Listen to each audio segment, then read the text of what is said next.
Have you ever felt like your mind never stops? Thoughts racing, doubts echoing, worries that steal your sleep?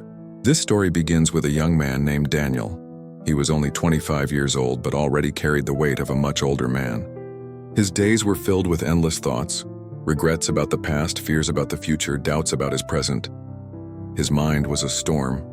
At night, instead of resting, he tossed and turned, replaying old mistakes and imagining new problems. During the day, he wore a smile, but deep inside he felt broken. And in that storm, he forgot how to enjoy life. One morning, while walking through the market, Daniel overheard two old travelers speaking. They mentioned a wise man who lived in a quiet village far away in the hills. This man, they said, had once been a famous psychologist in the city. He had spent his life helping people find peace. When he grew older, he left the chaos of the world and chose a simple life, surrounded by nature. The travelers spoke of him with respect, almost reverence. They said anyone who met him left changed. Daniel felt a spark inside, a whisper of hope. Maybe this man can calm the storm in my head. Without hesitation, he decided to find the village, no matter how far. The road to the hills was not easy.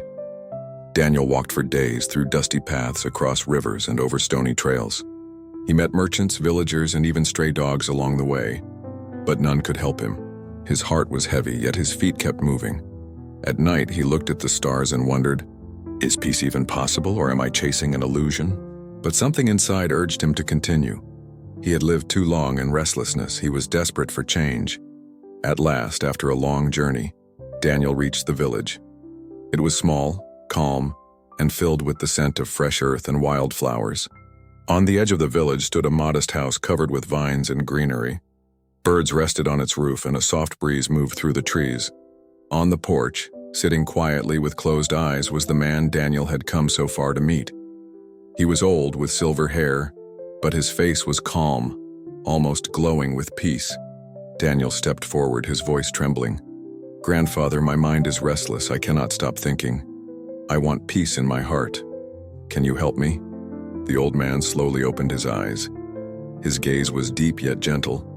With a soft smile, he said, "So, you are searching for peace? Very well.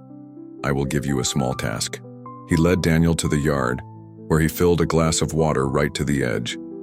The glass was so full that even the smallest shake would make it spill. "Take this glass," the old man said, "and walk through the village until you reach the far gate. Then return here, but listen carefully. You must not spill even a single drop." Daniel's eyes widened. It seemed simple yet impossible. Still, he accepted. Daniel held the glass with both hands and began his walk. The road was narrow, filled with people and noise. Children ran and laughed. Shopkeepers shouted about their goods. Dogs barked, carts rattled, and the air was alive with distractions. But Daniel did not look left or right. His eyes never left the trembling surface of the water. Step by careful step he walked, his heart beating fast, his breath steady. People stared, whispering, "What is this young man doing?" Yet nobody stopped him. They knew he was learning something important. At last, sweating and tense, Daniel reached the village gate. Carefully, he turned around and walked back, still guarding every drop. When he arrived at the old man's house, he lifted the glass with pride. "Grandfather," he said, "I did it. Not a single drop was spilled." The old man nodded with a smile. Then he asked quietly, "Tell me, Daniel, as you walked through the village, did you see the children playing by the roadside? Did you hear the dogs barking, the merchants calling out?" Again, Daniel shook his head. "No, I saw and heard nothing. My eyes were only on the glass." The old man leaned closer and whispered, "That is the secret. In that moment, your mind was in only one place. You were not thinking of yesterday's mistakes. You were not afraid of tomorrow's problems. You were living only in the present. And in that presence, your storm became silence." Daniel froze. The words sank deep into his heart.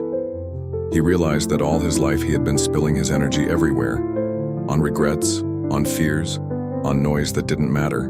But when his focus was fixed, his mind became calm. The old man's lesson was simple yet powerful.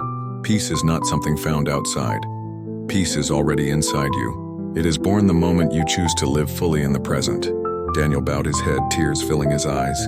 For the first time in years, he felt light. As the sun began to set, painting the sky with orange and gold, Daniel left the old man's house. His steps were slow but not heavy. His heart was no longer restless. The same children played, the same dogs barked, the same merchants shouted.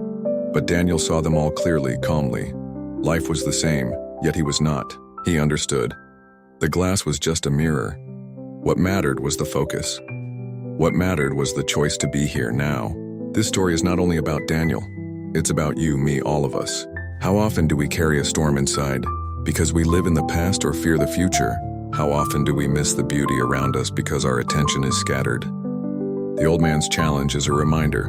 When you give your full presence to this moment, you stop spilling your peace. You find clarity. And in that clarity, you discover strength. If this story touched you, share it with someone you care about. Maybe they too are searching for peace in their storm. Tell me in the comments, what thoughts usually steal your peace and how can you bring your focus back to the present? Give this video a like if you believe more people should hear stories like this. And don't forget to subscribe, because every week I'll bring you new stories filled with wisdom, hope, and lessons for life. Until next time, stay present, stay peaceful, and keep your glass steady.